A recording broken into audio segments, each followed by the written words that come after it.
Hey YouTube. So, what are some of the optimum places to live for preppers? I think that it would be pretty much most places that are outside of major population centers, larger cities in particular.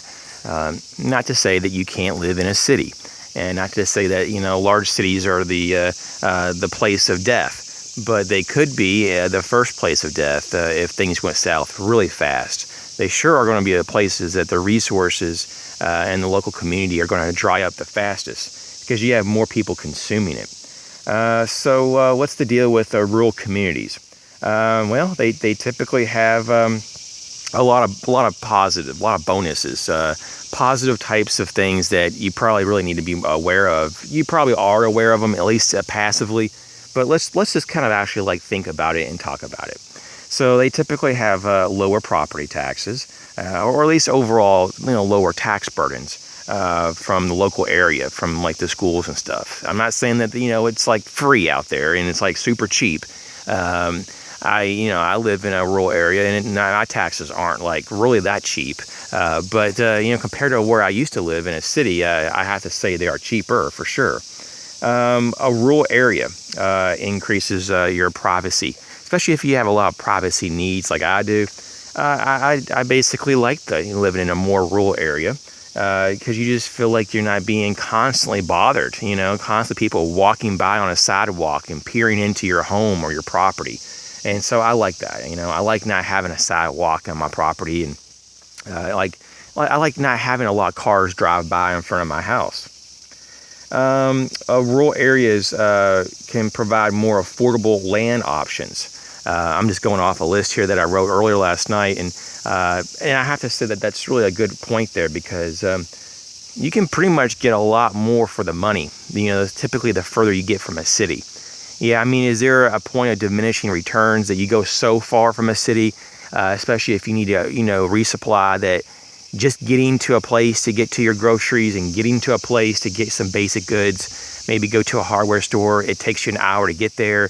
And just over time, between the time that you burn and the gas from your vehicle and the wear and tear on your vehicle and so forth, is there a point though that it gets a little ridiculous of how far you are from a city or a place that has stores? It's possible. I think the longer and the more you live in a rural area, you don't really see it as being a bad thing sometimes. Personally though, the more I'm living here, the more that I like thinking about even being more rural, being more rural. Would I want to be more rural? Not really, just because it is a little bit of a hassle to get some supplies as it is. But it's not impossible. It's not like you can't do it, but you have to kind of really schedule when you're going to go out because it takes a little while to get anywhere. With that being said, it's one of those kind of give and take things. You have a lot cheaper property, lower taxes. We talked about a lot more privacy in terms of what you can do, and you have to kind of, when you get that, you also have to give up the convenience of not having stores. And so, obviously when you have more land, you have more room, you can build more stuff, store more provisions, grow more gardens, raise livestock in most areas, and enjoy freedoms. Like where I live, you can easily and freely and lawfully just shoot on your property. There's no one harasses you.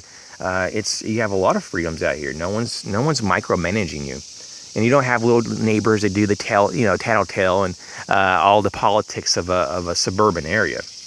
You have a lot less noise. Well, I'm not sure if you can hear it, but there's always some kind of insect making noises. There's always, it could be coyotes, it could be wolves, it could be whatever out here. There's all kinds of stuff, bobcats. And it goes on and on and on. Animals are constantly making noises, and it could be just owls or whatever. And these things are kind of something you have to get used to a bit when you're out in the rural area that you don't typically hear as much. Just like I'm hearing the roosters crow now from my neighbor's house. And at first it seems like it's loud, and it may be, but it's a different type of noise though. Instead of having buses and cars and traffic jams and all this crazy urban, suburban type of noise. This is nature's noise. And I prefer this any day over some larger city noise that's so artificial and stressful. Out here, you get more relaxed the more you listen to the noise, especially the birds that chirp. There's a lot of birds, especially as the sun gets up a little higher and the birds really get active. That can really be soothing. The next item I have here is the rural areas typically move at a slower pace, and they're more relaxing. I mean, and it's not to say that people don't get nothing done out here, but they have purposeful movement, and they're not just racing and doing things and all, like just being crazy like in a city. I don't like that pace. It's way too fast, and people are much less personable. Now, not every large city is impersonable. And it's on a person-to-person basis, too. You can't generalize that. But I'm just saying, in general, though, country life is a lot more personable. People are willing to take time to get to know you, especially if you're at a convenience store or something, if you even have one in your area, in a rural area. People are willing to sit there and talk to you for 10 minutes, and they don't even know you. And that's kind of cool. It's easier to know your neighbors in a rural area. Not that you can't know your neighbors in a suburban or urban area. Sure, you could.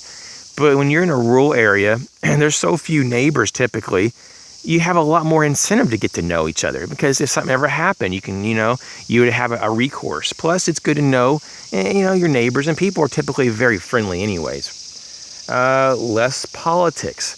Not to say that small governments, small cities, small little towns don't have their problems. They certainly do. I know where I live, there's a lot of politics. I personally stay out of it. But with that being said, there's still a lot less politics, though, than where I was living. Larger cities typically have a lot more chaos, a lot more stuff going on in behind the scenes that are a little bit more suspicious, and I think that they're a little more ornery, if you will. So politics is something to be aware of. You don't want to get pulled into that. There's less oversight and less heavy-handed local governments in the rural area.